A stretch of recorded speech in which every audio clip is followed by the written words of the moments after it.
is John L. Morgan, and I'm a public affairs specialist with the Army Corps of Engineers, Portland District, Media Relations. And we're here to talk about next year's planned spillway crest raise at the sediment retention structure. Last week, Cowlitz County Commissioners had kind of a workshop hearing a presentation about some proposed alternatives to supplement the existing management plan. So for starters, just can you give us a basic background on what the Army Corps of Engineers mandate covers when it comes to sediment management and the sediment retention structure? Okay, so just a kind of a history lesson. When Mount St. Helens blew in 1980, it was a massive. It released a massive amounts of sediment down the mountain, and then the Corps of Engineers came in and had to do something with all that sediment because it was causing a flood risk, and two, it was clogging up the navigational channels that the Federal Navigation Channel. So we had two mandates. First of all, is to do something with the sediment, and so that it does no longer posed a risk to downstream communities because it was posing a risk, a flood risk especially, and then through freedom of navigation to keep the navigation channel, the Columbia River navigation channel, clear. To do that, it was really a daunting task because the sediment that was released would take hundreds, if not thousands of years to settle. So we were going to be dealing with this sediment, for hundreds of years. So the engineers at that time came up with an adaptive management plan. That's what we came up with, a sediment retention structure. Now, the idea of that was to delay or stop some of the sediment or from flowing down all at once and clogging up the navigation channel, as well as causing a flood risk to downstream's community. So we have the SRS, the sediment retention structure. But we knew that wasn't always going to last. We knew that we were going to probably have to do something because the sediment would continue to flow. So what we did in 2012 is we raised our crest up a little bit higher because we realized that, well, the job of it retaining sediment and slowing it down had done a great job up until then. And part of the plan was to raise it up 3 feet, which we did. And so its effectiveness in managing the sediment went from about 30% and toward the end of 2012 back to above 80% and 50. And now as time has gone on, the conditions change. We're at the point where we knew that we would be in having to raise that crest up again so that we can continue to reduce the amount of sediment that flows downstream and so it reduces the amount of dredging that has to be done, and it also reduces the flood risk and continues to do its job. And the great news is, for the last 40 plus years, it has been doing a great job, and it will continue to do its mission, its job for the foreseeable future with these additional crest raises. We're still going to see the flood protection, and we'll still report to the commissioners annually about what that protection level is.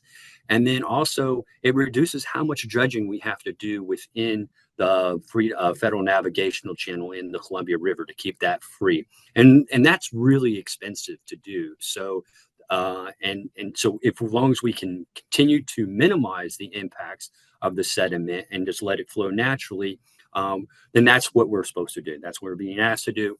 And right now it's done its job. And so here we are again, getting ready to go into our second crest raise, which it's out for bids right now currently.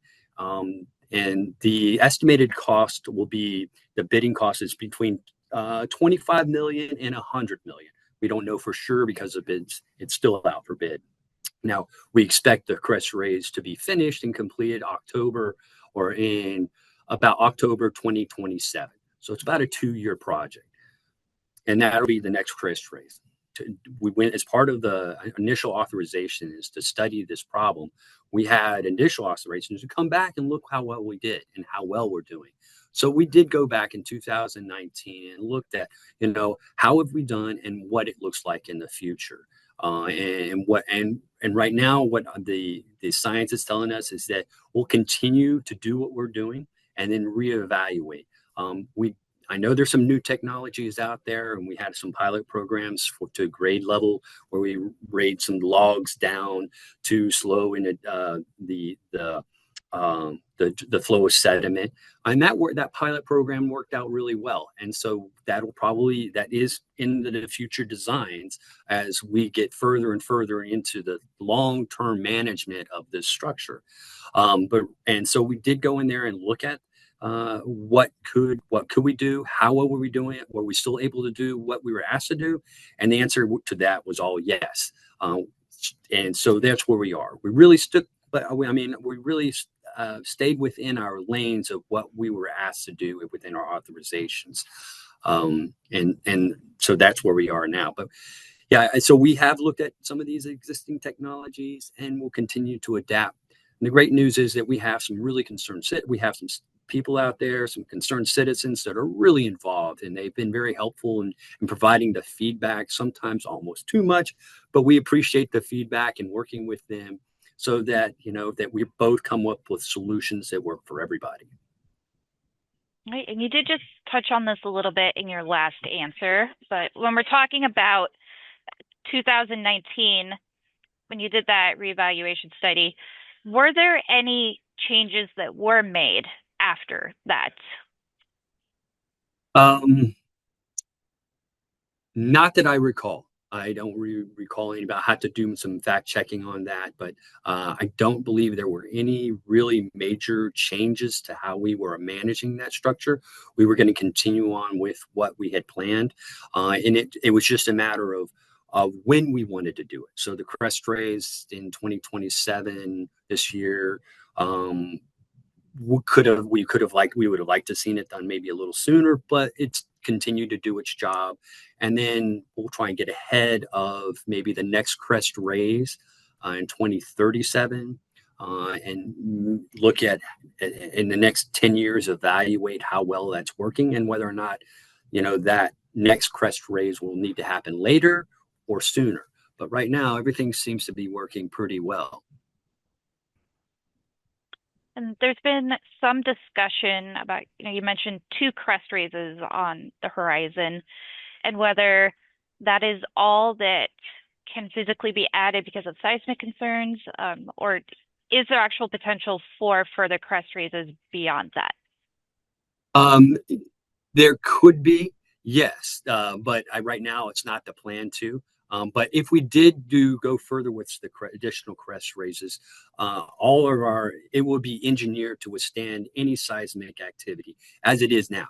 We're in that the SRS is not a dam per se, but our dam safety personnel go out there annually and inspect it, and it receives one of our highest ratings for the type of structure it is and its ability to withstand seismic activity. So any future engineering and any other future crest raises will absolutely have that factored into its design. And I'd like to bring up a few concerns that people have brought up, once the next crest raise goes forward and the impacts that they project are going to have on the landscape. One example is, you raise the level of the spillway. Naturally, its goal is to trap more sediment behind it. Mm-hmm. As it builds up, it kind of spreads further across the sediment plain behind it, and water also starts to pool up.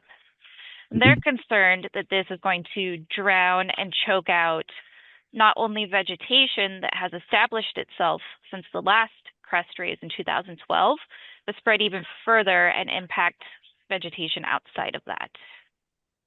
So that whole floodplain was purchased by the federal government and is intended, or the sediment plain is intended for the sediment. So that was its intended purpose. So yes, it may impact the vegetation some, but we expect that to grow back eventually. As the water rises, and then more sediment will raise. It'll actually raise that bed. So anything that's destroyed or impacted would probably grow back. But really, that whole sediment plain was purchased for the sole purpose of managing and holding that sediment. And now the wildlife benefits and the vegetation, yes, that we understand that that would be disturbed, but really it's the purpose is to maintain that sediment plane. All right, and you did mention wildlife. Those are some of Yep. the concerns they brought up to me. Beavers have started moving back in. They're seeing river otters and elk, and they're worried about losing that wildlife as well. We understand their concerns. We can't. I don't know the full impact of and why it would necessarily have impacted that wildlife. If anything, it probably add to their habitat in some way. We and again the devastation that the from the blast, it really is now just settling back into its normal state. This river that it's being created is really young, and so as erosion comes, that's typical of what you see of these young rivers. For example, the Sandy River is still changing and still migrating, and still even after 1,000 years, when Mount Hood and it had its eruption and caused the Sandy River to and it altered that flow. But we don't expect the crest rays and or what we're doing to impact wildlife and or any of the wildlife much more than it. Yeah, there's no anticipated impacts. And one more wildlife related impact that was also brought up was as the water pools and becomes more shallow, that means the temperature of it is going to warm up. People are concerned that fish that are brought upstream from the trap and truck program won't survive in water that warm.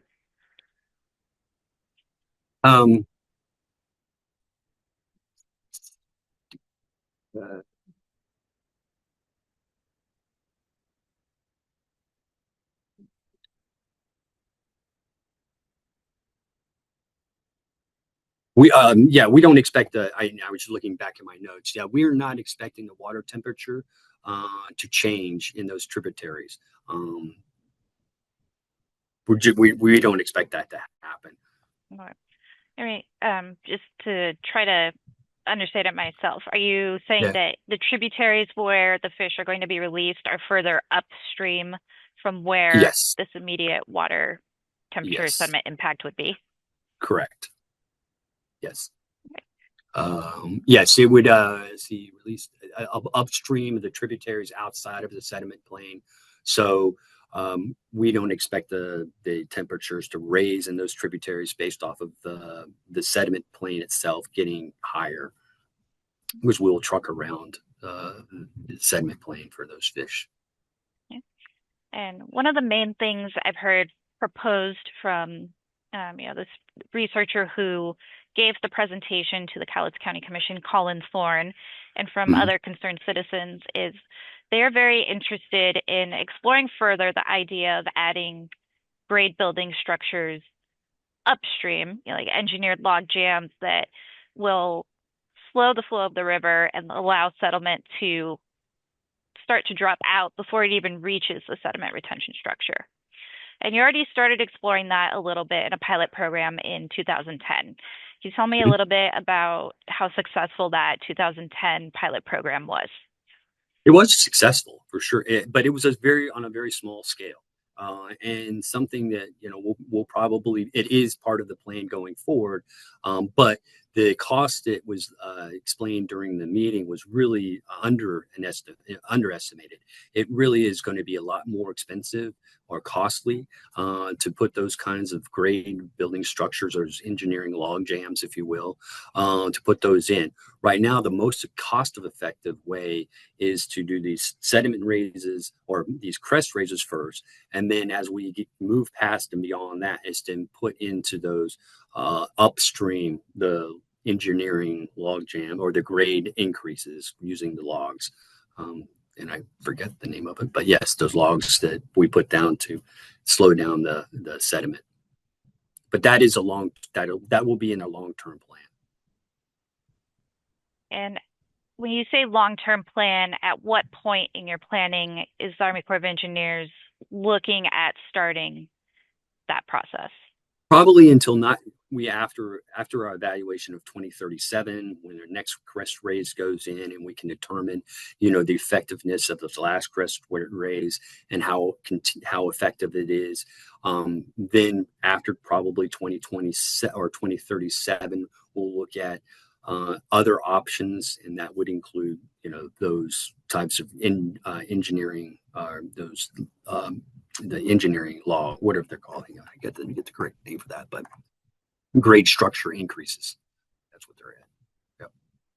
And you mentioned the cost, and I'm sure there's some other factors, but some people would argue, this is already part of your planning process down the line. And we know the sediment's going to continue to be an issue. So why not move the timeline up and start on it now? Really, it's a balance of, the taxpayer money, and we have to balance that. We can, as it is, it's already a challenge to get the some of the things we've asked funded. It took us a couple of years to get the crest raise funded, so that's why it's a staggered approach where the bill doesn't bite as bad, over the long term. And it does, so it's the most cost-effective way to manage what we're doing now. And can you tell us a little bit about the process of receiving the mandate, doing any sort of reevaluations, or getting anything new approved in relation to how the Army Corps of Engineers works with Congress? A little bit. I can go into. There are a few things that could constitute some changes that we could look at, and I'll find those. But by and large, we have two mandates to provide flood risk and as well as navigation. Those mandates are obviously come and by Congress, and so if congressional authorizations change, so if local Congress, if people, if those mandates change, then our authorizations would change. But that doesn't necessarily equate to funding. So then after we get the authorizations, then we go back to Congress and we say, all right, we've done our studies, and this is how much it's going to cost. And then that just goes into a queue for our work plan. And then Congress votes on whether or not to fund that project or not fund that project this year. And so we'll keep it on our list. And then, as we continue to go through that process of our annual budgets, we'll advocate, hey, we really need this money for this particular, and we list out the risk associated with that. And then that's how we get funding for our particular projects. With regard to, getting a mandate to study a new study, that would have to come through Congress. But right now we've had one mandate to do the study, and so we've done that, and that's as recent as 2019. And I'm trying to, yes, there were some notes I had about what could cause a possible change. Let's see, I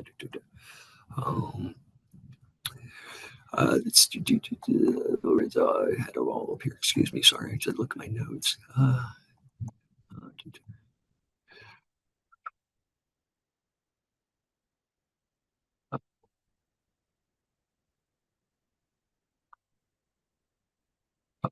Well, so if for instance, America changes hydrology, sediment changes, or risk conditions, or falls against our authorizations. Sorry, new information. Could I ask you to start that over? Your audio cut out right at the beginning of that. No, that's quite right. So some things that could trigger an evaluation of the management plan would be, massive changes in hydrology, sediment, or supply risk. So if there's if the risk conditions change and conditions on the ground change dramatically, that would be an example where we might look at getting another authorization to do another study. And then, if what we expect happens, it falls short. So if we expect this crest raise to work and perform, and it's not doing its flood management, providing that, then that would be another trigger for us to go back and ask for another study to be done. And then, new information and technology is always something that could be considered, but it'd have to be something dramatic, a new, something that would be cheap, something that would, or not cheap, but that would do better than what we already have right now. So what we have is pretty good. And so those are pretty much a few of the triggers that could lead us to getting another authorization for a new study to be done. And we've talked a little bit about this Cowlitz County Commission workshop. Could, say this gains enough traction on the local level, could that then lead to a reevaluation, or is there something there that would need to happen? It would still have to go through congressional oversight. So it'd have to go through the local representatives and be presented to Congress and voted on through the congressional process. And so that could be, but that's how it would go. But yes. And they would still need to go through Congress. The sediment retention structure is kind of unique in its mission as far as structures like it within the U.S., but it's far from the only project that the Army Corps of Engineers oversees. Have you had any other projects of this scale that, decades later you've gone in and reevaluated plan after the fact? This is a unique structure. I mean, generally speaking, we have projects like the Bonneville Dam and many other dams that are, receive operational fund or operational maintenance funding. But for instance, the Bonneville Dam, we're going to go back and do a reevaluation. We're doing that right now, as a matter of fact, to ask those big hard questions. Is the Bonneville Dam still doing the job it's being asked to do? How much longer in the future do we expect it to perform? And what modifications do we need to do to ensure that its long-term it benefits it's doing now hydropower, and it's going to continue into the future. So we do the reevaluation major projects like this. So Bonneville Dam is just one of them. We're doing it at most of our dams as well too. But right now, the biggest one coming up for us in the next 4 or 5 years is the Bonneville Dam, which is similar to the SRS in scope and scale, if not bigger. And another thing that I've heard brought up is the fact that Mount St. Helens is still an active volcano. It could have some sort of eruptive event that could trigger some glacier melt or send more sediment than expected down that river system. Why not consider holding back some of these spill crest raises for a more emergency situation like that? I think it's because we can't plan for what we don't know, necessarily. So we're doing what we need to do to protect, downstream communities from flooding, which is reducing that sediment from coming down. So we know we have to do that now. We know that we need to make sure that the federal navigation channel can maintain is clear. And if we did something away, did away with the sediment retention structure, we'd have to spend a lot of money dredging the federal navigation channel. So while it may on the outside it may look like it makes sense, the long term is this is probably our best option going forward. And then if another eruption happens, God forbid, we'll be able to go from there. Right. It's kind of like CSZ, the Cascadia earthquake. Yeah, but we can prepare as much as we want, but in the end, yes, nature's going to do what it's going to do. It's just going to do what it's going to do, and we'll just be prepared.